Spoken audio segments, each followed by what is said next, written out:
Meu nome é Rita de Cássia. Meus pais me batizaram assim em homenagem a uma santa pela qual eram muito devotos. Trabalho como designer gráfico e sou apaixonada por pintura. Minha infância foi bastante tranquila. Desde cedo, meus pais me ensinaram princípios religiosos, já que a escola onde estudei era administrada por uma congregação católica. A direção e algumas disciplinas estavam sob responsabilidade de freiras, que pertenciam a um convento ao lado da instituição.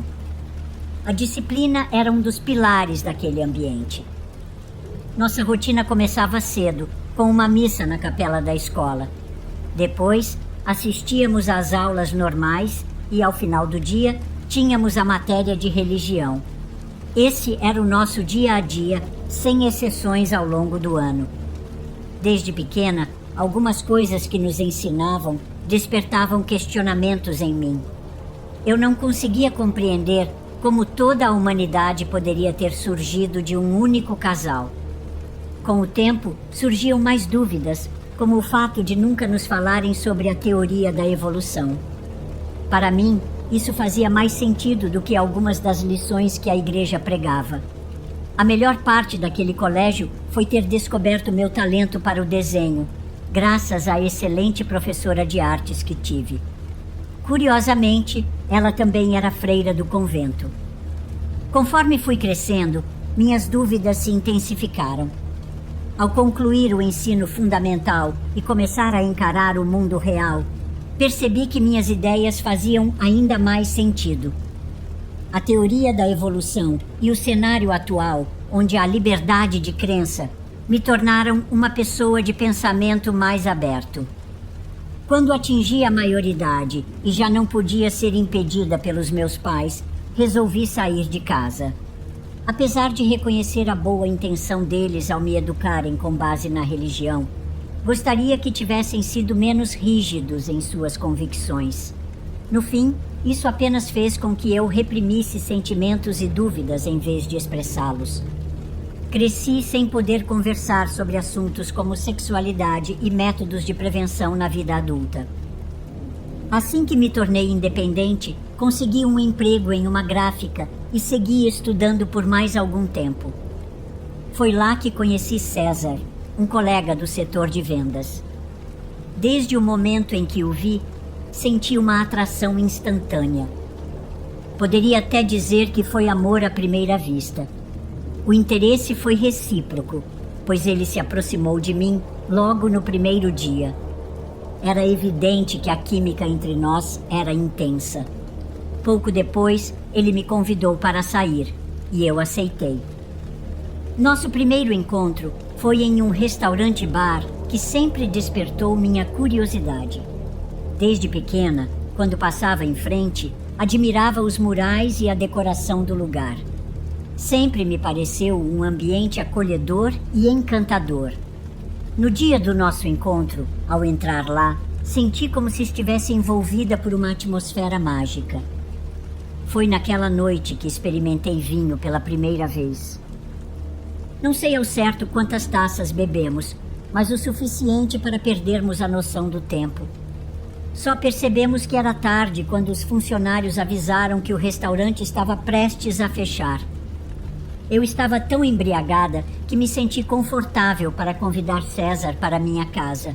Sugeri que fôssemos para lá para prolongarmos a noite. Ao chegarmos, abrimos mais uma garrafa de vinho que levamos. Entre conversas e músicas ao fundo, o clima foi se tornando mais envolvente.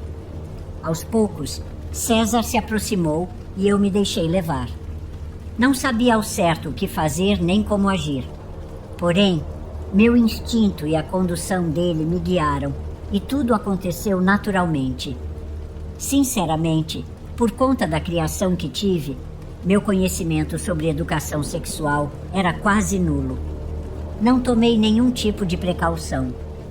Apesar de a lembrança daquela noite ser um pouco nebulosa, vivi uma experiência muito especial. O que era previsível aconteceu. Engravidei da minha primeira filha, Clara. A partir dali, César e eu assumimos um relacionamento sério. Quando meus pais souberam da gravidez, insistiram para que nos casássemos na igreja. Eles estavam dispostos a arcar com todos os custos, mas recusei. Não queria continuar presa às suas crenças e muito menos sob seu controle. Decidi que nos casaríamos apenas no civil. Antes disso, meus pais acreditavam que eu dedicaria minha vida ao serviço religioso. Eu, no entanto, sempre soube que não era isso que queria. Por isso, assim que tive a chance, saí de casa. Mas em muitos aspectos, eu ainda era ingênua. Isso se devia ao excesso de proteção ao qual fui submetida ao longo da vida. Depois que Clara nasceu, deixei de trabalhar e pouco tempo depois engravidei novamente. No início, César e eu estávamos muito apaixonados, mas comecei a notar uma mudança no comportamento dele. Ele foi se tornando cada vez mais distante, chegando tarde do trabalho sem nenhuma explicação. Até que um dia não aguentei mais e decidi confrontá-lo. César, ao longo do nosso relacionamento, sinto que fui te conhecendo melhor, mas ultimamente percebo que está se afastando de mim. Vamos conversar. Saiba que pode confiar em mim. Eu não vou te enganar, Rita. Ultimamente, tenho me sentido estagnado em nosso relacionamento. A cada dia, temos menos intimidade e, sinceramente, quando ela acontece, sinto que falta algo. É como se eu precisasse de uma experiência diferente. Depois daquela conversa, lembrei de forma equivocada de como era a relação dos meus pais e acabei assumindo o papel de uma mulher submissa, que fazia tudo o que o marido queria. Hoje percebo o quanto nossos pais, às vezes, nos causam danos, transmitindo um machismo tóxico de geração em geração. No começo, topei que ele saísse com outra mulher, pois ele me fez acreditar que eu não o satisfazia. Acreditei por um tempo que ele estava certo, mas, em um momento de clareza, decidi enfrentá-lo novamente. César, estive refletindo e acho injusto o que está acontecendo entre nós. Enquanto você se diverte por aí, eu fico em casa cuidando das crianças. Na verdade, eu também gostaria de sair com você de vez em quando, para termos um tempo juntos. Não reclamo de cuidar dos nossos filhos, mas sinto falta de uma divisão mais justa das responsabilidades. Tudo bem, Rita. Como você insiste nesse ponto, vou considerar fazermos algo que pode nos ajudar. Até aquele momento, eu tentava manter minha saúde mental, dedicando-me à pintura e ao desenho. Eu reconheço que sou talentosa nisso e gostaria de compartilhar minha paixão com as crianças. Alguns dias se passaram e as coisas continuaram do mesmo jeito, até que, certa tarde, César chegou cedo em casa. Prepare-se, Rita. Hoje à noite vamos a uma reunião. Minha irmã Karina virá ficar com as crianças. Eu estava animada e feliz com a ideia de sair, pois fazia muito tempo que eu não me divertia. Finalmente chegou a noite e enquanto minha cunhada ficava com Clara e Augusto, César e eu saímos para a reunião. César, me diga, o que será debatido ou comemorado nessa reunião? Olha, Rita, o lugar que vamos realiza encontros para casais que buscam sair da rotina do casamento. Espero que gostemos, pois nunca participei de algo assim, mas dizem que fortalece os relacionamentos que enfrentam dificuldades. Você está falando de um grupo de apoio, como aqueles organizados pelas igrejas? Se for esse tipo de encontro, prefiro que voltemos para casa. Não, Rita, é algo mais liberal. É uma reunião de troca de casais. Confesso que, no fundo, não achei a ideia totalmente ruim, pois parecia mais alinhada com meu jeito de ver as coisas. Decidi seguir com a ideia, mas com calma, sem tomar decisões precipitadas. Ao chegarmos ao encontro, César perguntou se eu estava certa da minha escolha. Ele disse que, se eu não me sentisse confortável, poderíamos ir embora e beber algo em outro lugar. Eu disse que não havia problema para mim, então entramos na casa onde aconteceria o evento. Quando chegamos, achei que haveria muitos casais, mas não era bem assim. Era a casa de um casal jovem de outro país. Pelo que soubemos, esse tipo de encontro é comum em outras cidades.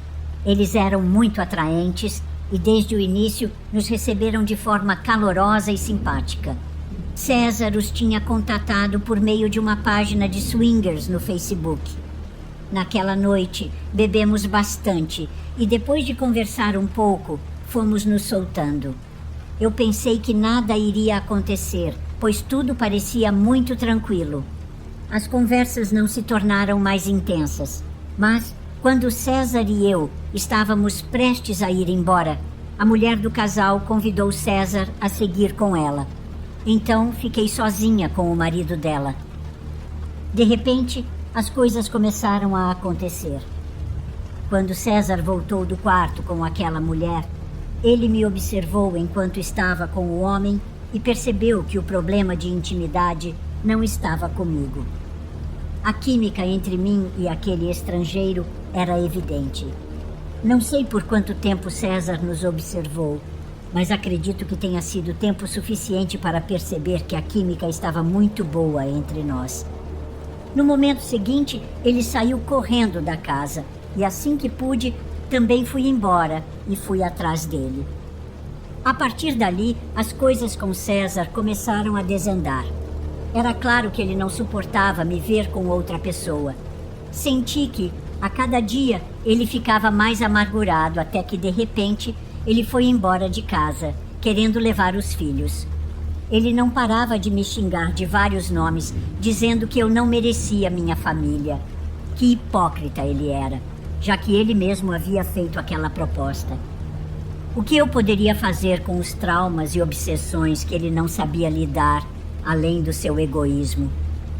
Muitas vezes, ele esteve com outras mulheres enquanto estava comigo, e eu sempre fui muito tolerante com isso.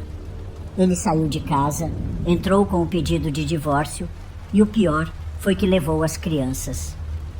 Na ação, ele pediu a custódia dos filhos, alegando que eu usava drogas e que nossas crianças estavam em perigo comigo. Na petição de divórcio, ele afirmou que em uma ocasião eu teria deixado nossos filhos a assistir a relações com outro homem. Após várias convocações, as autoridades concluíram que ele não tinha provas suficientes para obter a custódia e as crianças foram devolvidas a mim.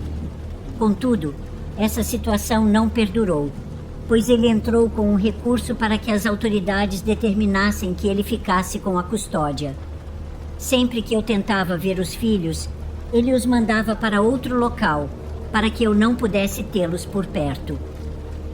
O tempo passou e eu não conseguia encontrá-los. Uma tarde, depois de mais uma busca infrutífera, cheguei em casa exausta, chorando de raiva e impotência. Foi quando encontrei a senhora Maria, uma vizinha que estava ciente de toda a situação. Ela me ofereceu ajuda.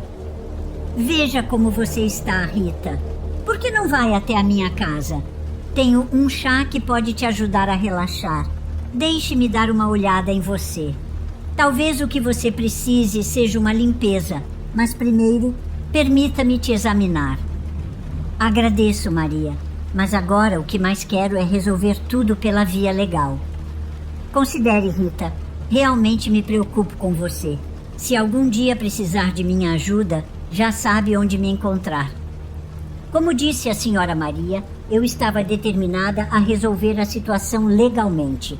Então, no dia seguinte, bem cedo, voltei a procurar as autoridades, pois eles nunca faziam nada e ele não me permitia ver nossos filhos. Eles apenas o chamavam para conversas, mas ele nunca comparecia. O pior aconteceu quando ele me ligou em uma tarde. Alô, quem fala? Rita, sou eu, César. Você sabe onde está Clara? O que você quer dizer com isso? Eu não sei de nada sobre as crianças. Ela não está com você? Depois disso, ele não disse mais nada. Eu então fui até a casa de seus pais para tentar entender o que estava acontecendo. Lá encontrei César. Ele me disse que Clara havia saído e não voltara o dia todo, que estava preocupado, pois embora ela saísse frequentemente para comprar em lojas, dessa vez estava demorando demais. Eu não fiquei parada. Comecei a investigar por conta própria e, após procurar as autoridades, descobri que aquele crápula estava forçando Clara a vender doces em um semáforo para conseguir dinheiro. Que situação vergonhosa ele tinha chegado. O quanto de rancor ele devia sentir por mim para descontar nas crianças, mesmo sendo filhos dele. Descobri que meus filhos estavam sofrendo muito. Clara estava desaparecida e Augusto estava sob os cuidados de uma mulher parceira de César. Ela mal conhecia meu filho. Agora, meus filhos estavam sofrendo por culpa dele e do ódio que ele tinha de mim. As autoridades continuavam indiferentes à situação. Reconheço que César, pelo menos, demonstrou certa preocupação por não encontrar nossa filha, mas continuei desaprovando suas ações. Eu estava furiosa, queria bater nele, mas sabia que isso não resolveria nada. Depois que ele me disse onde e a que horas tinha deixado Clara, fui até o local e vi que havia câmeras de segurança nos estabelecimentos próximos.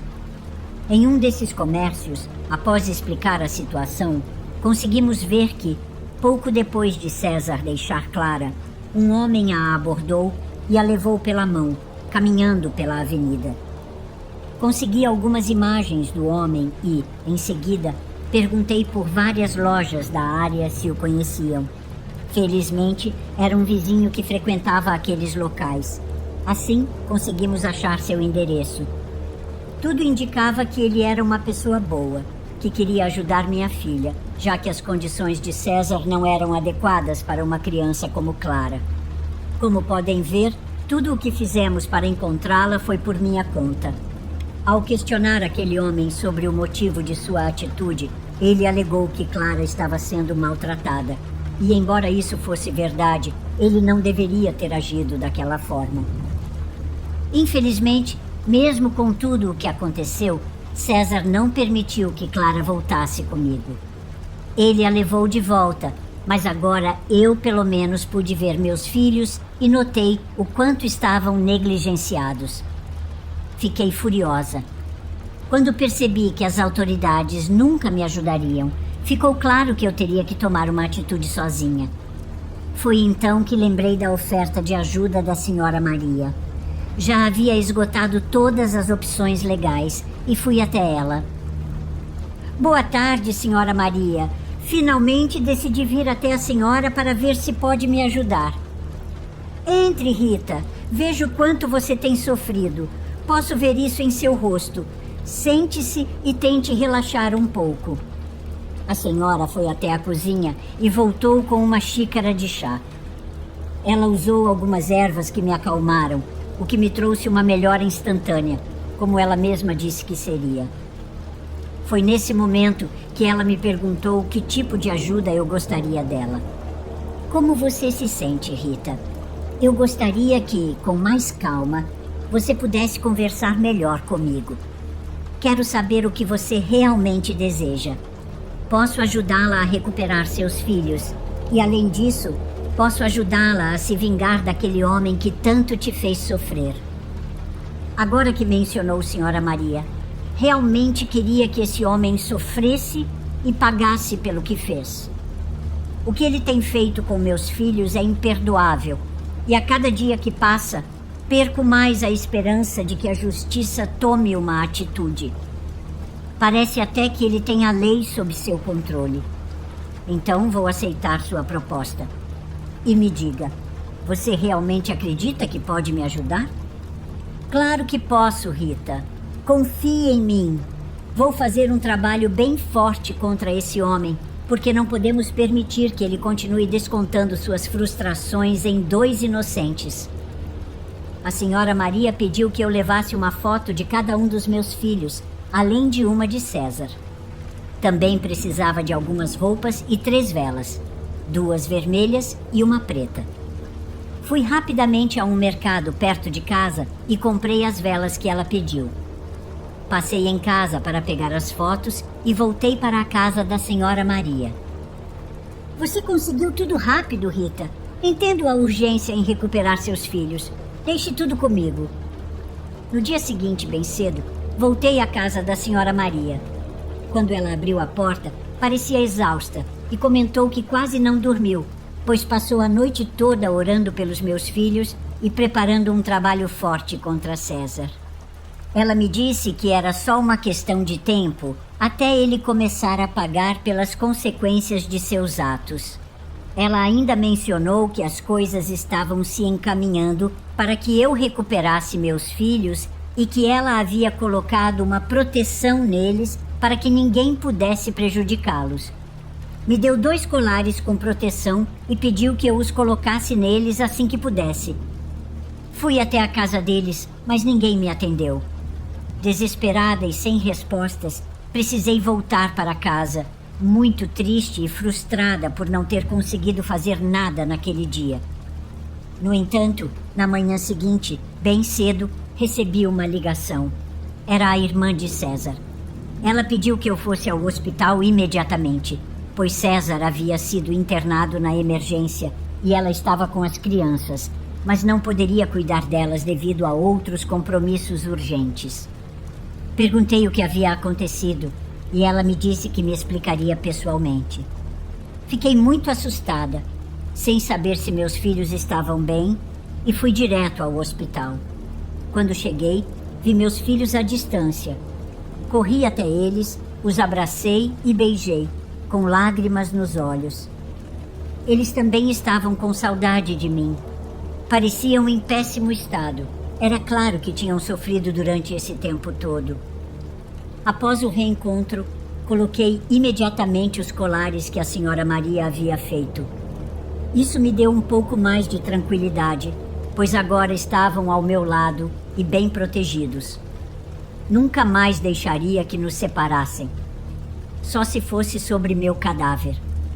A irmã de César me contou o que aconteceu. Eu a ouvi por cortesia, porque, sinceramente, já não me importava mais com o que acontecia com ele. Ela me contou que foi chamada de madrugada, perguntando se conhecia César. Confirmou que sim, que era seu irmão. Pediram para que ela fosse à casa dele imediatamente. Quando chegou lá, encontrou uma ambulância e viaturas. Ela se identificou e foi liberada para entrar na cena. César havia reagido, mas parecia que não sobreviveria. Ele estava muito ferido, segundo testemunhas. Tinha discutido com sua parceira, que o feriu no olho com um objeto cortante. Ela saiu de casa e ele a seguiu para impedi-la de ir embora. Durante a fuga de carro, ele tentou detê-la, mas ela acelerou e o deixou preso contra a parede da própria casa, fugindo depois. Infelizmente, as crianças haviam presenciado tudo e estavam extremamente traumatizadas. Eu disse aos policiais que poderia cuidar delas e eles acharam justo que eu ficasse com elas, já que nunca concordei com a forma como César e sua parceira os tratavam, explorando-os e vivendo às custas deles. Segundo os médicos, a vida de César não estava mais em risco, mas uma das pernas estava sendo amputada. Quanto ao olho, comentaram que ele poderia perder parte da visão ou até mesmo o olho inteiro. Eu, sinceramente, nunca imaginei que o trabalho da senhora Maria teria um efeito tão forte para me ajudar a recuperar meus filhos e bloquear César. Fiquei surpresa com a eficácia da bruxaria dela. Confesso que, no fundo, senti um certo alívio ao ver o que estava acontecendo com ele, pois parecia que, finalmente, ele estava recebendo algum tipo de justiça depois de tanto sofrimento causado aos meus filhos. Por fim, meus filhos ficaram comigo e não houve mais nenhum problema legal. Embora a custódia ainda estivesse com ele, agora os aspectos legais estavam agindo a meu favor.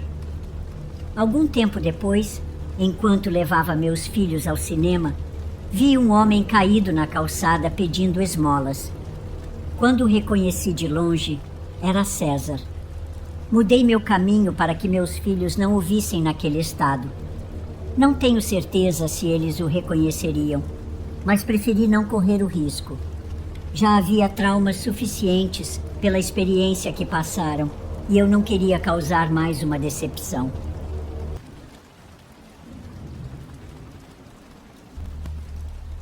Saudações, amigos e amigas do canal. Hoje estou prestes a completar 70 anos. Minha vida guarda inúmeras memórias, experiências marcantes, algumas felizes, outras bem dolorosas. Uma dessas histórias é a que vou compartilhar agora. Meu nome é Ailton. Quando tinha cerca de 23 anos, morava em um rancho onde a vida era muito dura. O povoado era esquecido, no extremo sul do Maranhão, um lugar sem lei e sem opções de lazer. Por isso, muitos homens buscavam trabalho em outras cidades porque ali só se vivia da terra. E isso era um grande risco. Se a seca viesse, a colheita se perdia e a pobreza invadia os lares. Eu, no entanto, preferia ficar. Cultivava a terra e cuidava dos meus animais. Ao lado da minha casa morava um homem conhecido como Seu Joaquim, meu compadre.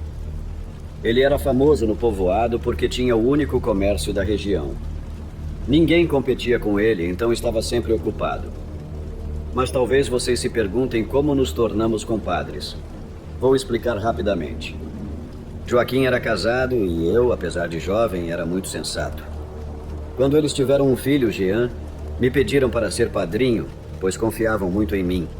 Aceitei com alegria, e minha noiva Regina e eu nos tornamos padrinhos do menino. Mas com o tempo, a vida se complicou para Joaquim e sua esposa Isabel. Quando Jean fez 1 ano, eles notaram que algo não ia bem. Naquela época e naquele lugar, era difícil conseguir um diagnóstico, mas aos 3 anos a condição do menino ficou evidente. Ele não falava, mal conseguia andar e tinha atrasos cognitivos. Chorava sem parar. Assustava-se com tudo e sentia dores inexplicáveis. Sua mãe Isabel estava no limite. O casal mal dormia e muitas vezes sequer abria a loja. Lembro-me de uma noite tomando cerveja com Joaquim, ele desabafou. Compadre, estou destruído. Sinto que Deus me castigou.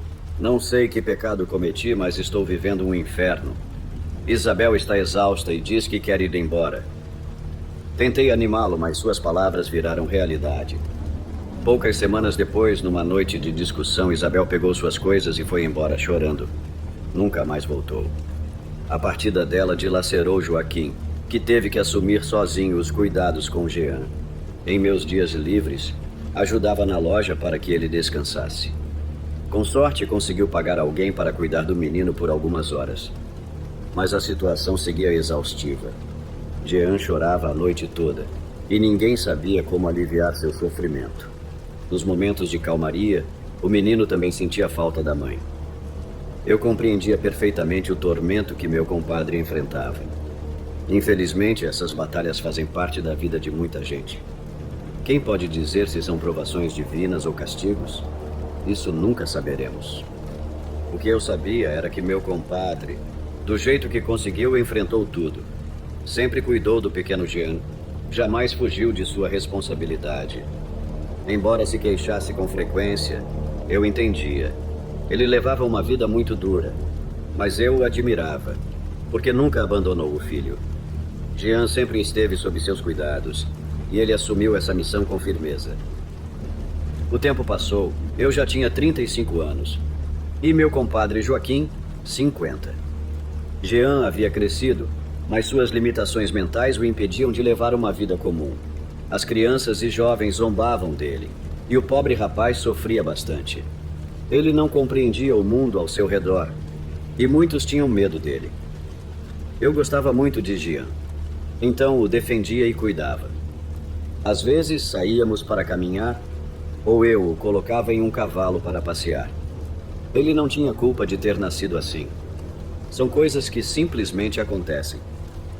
Enquanto isso, meu compadre Joaquim piorava. Estava cada vez mais abatido, exausto e sem esperança. Ele sonhava em recomeçar, encontrar uma nova companheira. Mas por causa de Jean, todas as mulheres o rejeitavam. Nenhuma queria assumir a responsabilidade de cuidar do rapaz. Era triste ver meu compadre preso a essa solidão, sem outra opção além de seguir a vida cuidando do filho. Numa sexta-feira à noite, depois que Jean adormeceu profundamente, Joaquim apareceu na minha casa. "Compadre, vamos tomar uma cerveja?" Ele chamou. Eu estava prestes a dormir, já era tarde. E nessa época eu estava casado e tinha 3 filhos. Expliquei a Camila que passaria um tempo com Joaquim, pois ele devia estar precisando conversar. Minha esposa, conhecendo bem a situação, disse que não havia problema. Só pediu que eu não exagerasse na bebida. Fui até a casa dele. Como ele mesmo vendia cervejas, o refrigerador estava cheio. Pegou uma caixa, encheu de gelo, colocou umas garrafas, subiu tudo no burro e seguimos caminho. Andamos cerca de 1,5 km até uma colina.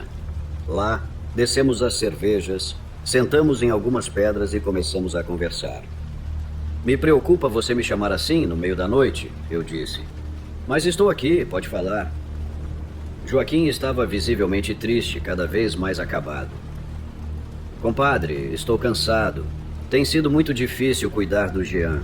Se não fosse por ele, eu já teria acabado com minha vida. Ela já perdeu o sentido. Só trabalho e cuido do menino. Não conheço mais a felicidade." Ele desabafava com amargura. Disse que sentia falta de uma mulher, mas que, vivendo assim, nem as moscas chegavam perto dele. Tentei animá-lo. Falei sobre outras formas de encontrar alegria, mas ele recusava qualquer conforto. Então, depois de tomar um grande gole de cerveja, ele me encarou com olhos pesados de culpa e começou a falar. "Compadre Ailton, você sabe o quanto o respeito. Sempre confiei em você. É por isso que quero te contar algo. Mas antes preciso que saiba que acredito em Deus, na fé. Só de pensar em cometer um pecado mortal, sinto um aperto no peito." Percebi que o que ele queria contar era grave. "Compadre, se não me disser, vai me deixar preocupado", insisti. Ele arrotou, tomou outro gole e perguntou: "Você acredita em bruxaria? Acha certo recorrer a isso?" Fiquei intrigado com a pergunta. No povoado, todos sabiam que havia senhoras que se diziam bruxas e faziam trabalhos pesados. Joaquim hesitava. Parecia assustado com o que estava prestes a confessar. "Você conhece a dona Naná? Aquela que mora no pé da serra? Dizem que ela é muito poderosa, entende de magia e é capaz de fazer qualquer coisa." "Pois bem, compadre. Essa mulher, 1 ou 2 vezes por mês, desce até a minha loja. Compra várias coisas e depois vai embora. Mas na última vez que veio me ver, ela disse que eu estava acabado, sem um brilho de vida, especialmente no amor." Olha aqui, seu Joaquim. Por que você nunca se casou de novo? Dá para ver de longe que o que falta é uma mulher para lhe dar umas boas noites de amor, para reacender essa chama que está se apagando. Do jeito que está, parece que vai se despedir do mundo a qualquer momento de tanta tristeza. "Como você vê, compadre, foi isso que ela me falou. Respondi que não era da conta dela, que minha vida amorosa era problema meu. Mas a mulher não se ofendeu. Pelo contrário, disse algo que ficou martelando na minha cabeça. Seu Joaquim, se quiser, é só escolher uma mulher do povoado que eu dou um jeito de fazê-la se apaixonar por você. Se me pagar bem, em menos de 1 mês, você já tem esposa nova. Se animar, já sabe onde me encontrar." Fiquei escutando o compadre Joaquim intrigado, mas o deixei falar. Queria saber todos os detalhes. Ele contou que, enquanto a senhora Naná carregava a carroça, ele perguntou se era verdade mesmo aquilo tudo, se ela realmente podia ajudar. Ela garantiu que sim e disse que, se ele quisesse, podia ir à casa dela naquela mesma noite. E claro, ele foi.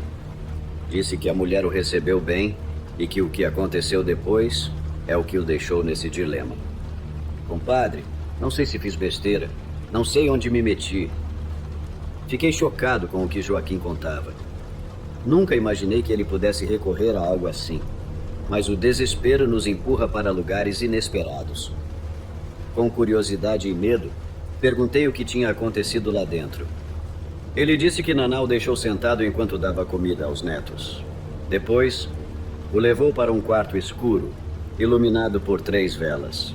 Pediu que ele se sentasse no chão e começou a varrê-lo com penas de galinha preta.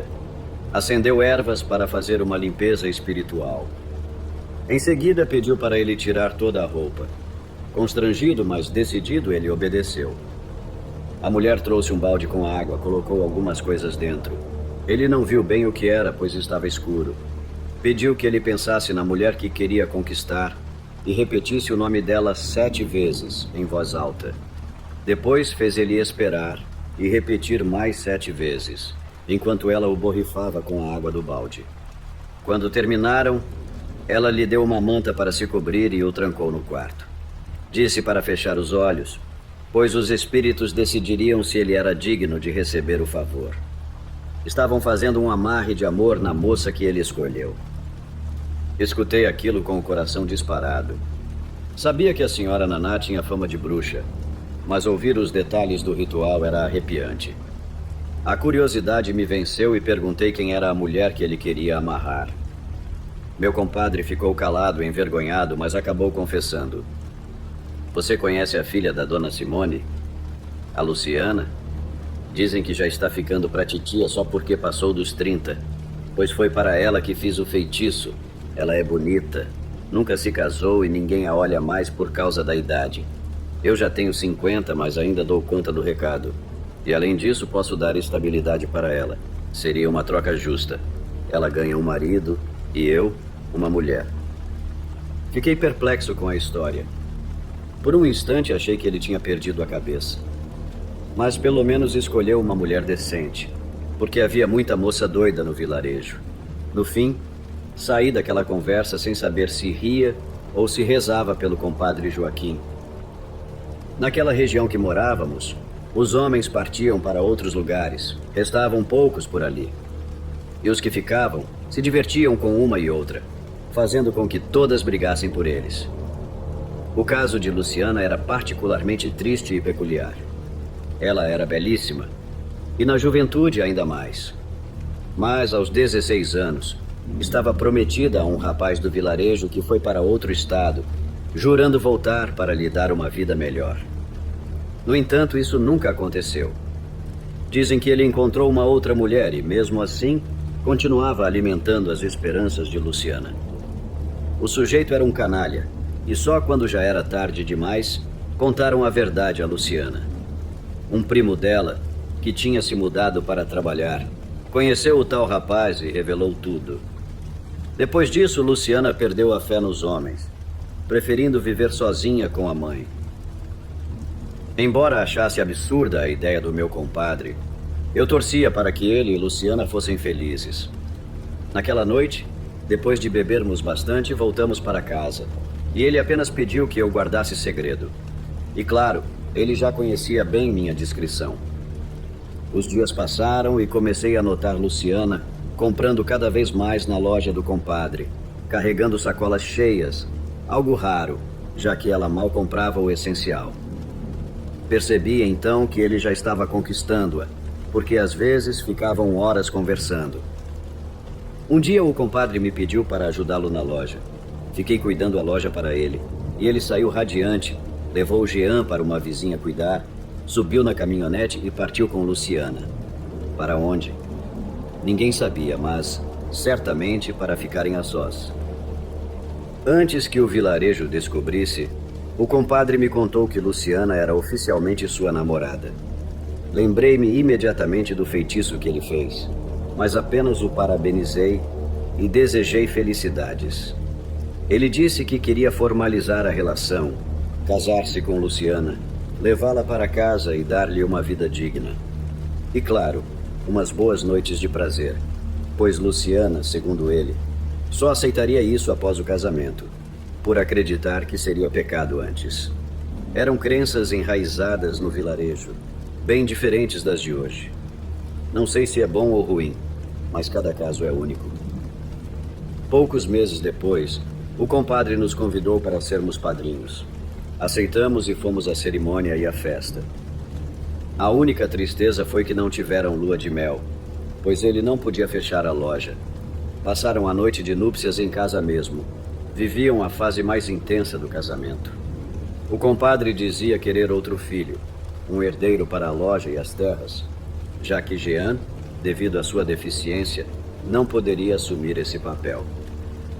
Certa vez vi o compadre expulsar Jean a socos para o quintal que era colado ao meu. Ouvia os gritos do menino enquanto o pai, furioso, o chicoteava. "Agora você aprende, seu desgraçado. Minha mulher você respeita", berrava ele. O menino, quase sem conseguir falar, implorava perdão. Não me envolvi, mas depois perguntei o que havia acontecido. O compadre contou que Jean tinha invadido o banheiro enquanto Luciana tomava banho e a tocado de maneira brusca. Desde então, o compadre ficou ainda mais agressivo com o filho, como se ele atrapalhasse sua nova vida. Eu entendia que ele estava vivendo intensamente o casamento, mas o garoto não tinha culpa. Afinal, mesmo com suas limitações, ele ainda tinha impulsos e necessidades. O que mais me impressionava era a eficácia do feitiço. Luciana era de uma lealdade cega, quase reverenciando o compadre como um rei. Ele estava orgulhoso porque a tinha sob controle quase absoluto.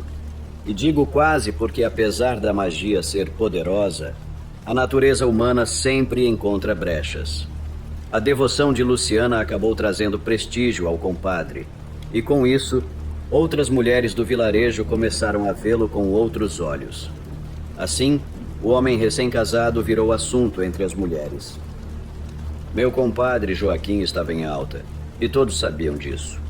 Circulavam boatos sobre a virilidade dele, e diziam outras coisas absurdas. Por isso as mulheres frequentavam a loja, buscando mais do que simples conversa. Isso logo irritou Luciana, que se tornou possessiva e violenta. Sempre que via alguém falando com o marido, atacava as pessoas, chegando a arrancar cabelos e expulsá-las da loja. Esse comportamento afastou a clientela, e a loja de compadre Joaquim perdeu o movimento. Preferiam viajar ao povoado vizinho a encarar o temperamento feroz de Luciano. Mas aquilo era apenas o começo. Joaquim muitas vezes precisava conter a esposa. Dizia que a amarrava com correntes à cama ou a uma árvore para impedir novos escândalos. Parecia doentio, e eu achava que ele deveria deixá-la partir. Certo domingo, por volta das 9 da manhã, ouvi gritos desesperados. Corri até a loja e, ao entrar, deparei-me com uma cena aterradora. Joaquim estava no chão, nu, com espuma nos lábios. Parecia ter sofrido um infarto ou convulsão, já sem vida. Mas o pior estava na cama. Luciana, também nua, presa pelos pulsos. Os gritos eram por causa de Jean, que se aproveitava da imobilidade dela, agindo como um animal selvagem. Segurava seus cabelos, mordia sua pele, tomado por um desejo doentio. Ele fazia isso com a própria madrasta. Imediatamente o joguei no chão e tentei acalmar Luciana, que chorava e amaldiçoava Jean. Ele, fora de controle, tentou atacá-la de novo e precisei nocauteá-lo. Luciana explicou que Joaquim, realizando uma fantasia, a amarrou para terem relação. Mas durante o ato, seu corpo frágil não resistiu e ele morreu de infarto. Como Jean a viu ali amarrada e indefesa, se aproveitou da situação para atacá-la. Depois do funeral, Luciana herdou tudo: terras, loja e dinheiro. Mas também ficou responsável por Jean, a quem passou a maltratar e agredir, incapaz de superar o trauma. Luciana endureceu o coração. Aumentou os preços, cobrava juros altíssimos, e quem não pagasse em dinheiro perdia animais, terras ou bens. Um dia, a loja ficou fechada. O cheiro horrível denunciou a tragédia. Jean estava sem vida, amarrado, com um saco plástico na cabeça. Luciana fez isso para se livrar do peso que ele representava. O povoado, horrorizado, começou uma caça a Luciana. Encontraram-na porque ameaçaram sua mãe, forçando seu retorno. Amarrada e amordaçada, foi entregue à multidão. Em fúria, ergueram uma fogueira e a jogaram lá, enquanto as chamas devoravam seu corpo. Ninguém interveio, nem o padre. O povo acreditava estar aplicando a justiça divina. As pessoas assistiram à partida de Luciana com um prazer sombrio, como se vissem o inferno se manifestar ali mesmo. Acredito que tudo começou a ruir quando Joaquim usou bruxaria para amarrar Luciana a ele. Ao violar a vontade de Deus, atraiu trevas, e sua vida se desintegrou junto a todos ao redor. No fim, o mal enraizou-se no povoado, que acabou abandonado, suas terras amaldiçoadas pelo sangue derramado. Agora restam apenas lembranças do horror, lembranças de um lugar onde a faísca da maldade fez as pessoas revelarem os monstros que escondiam dentro de si. Anos mais tarde, soube que aquele vilarejo caiu no esquecimento, tornando-se quase um deserto sem moradores. Suas terras ainda preservam as lembranças de inúmeros eventos que deram vida ao lugar, mas também o conduziram à ruína, pois é inegável que solo manchado de sangue está fadado a ser apagado da memória.